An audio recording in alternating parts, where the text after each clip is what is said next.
நண்பர்களே, இது hero Honda Splendor. Customer 3 மாதத்துக்கு முன்னாடி தான் ஒரு ஒர்க் ஷாப்பில் கொடுத்து இன்ஜின் வேலை பார்த்தாராம். அதை கொடுத்து பார்த்தும் இந்த மாதிரி தான் இருக்குது. திரும்பவும் இன்ஜின் சீஸ் ஆயிடுச்சு அப்படின்னு சொல்லி நம்மகிட்ட கொண்டு வந்தார். என்ன கம்ப்ளைண்ட்னு பார்த்தா, பிரித்து பார்த்தா கனெக்டர் ராடு கை சுத்தமாகவே போச்சு. சுத்தமாகவே சுற்றலை.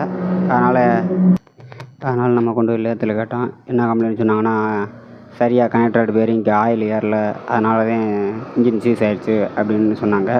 இது என்ன காரணம்னு கேட்டால், சரியாக பேரிங் கனெக்டர் ராடு பேரிங்க்கு ஆயில் ஏறல அப்படின்ற மாதிரி சொன்னாங்க. லேத்தில் ஒரே வார்த்தையாக மெக்கானிக்கல் மாட்டினது தான் சரியில்லை அப்படின்ட்டாங்க.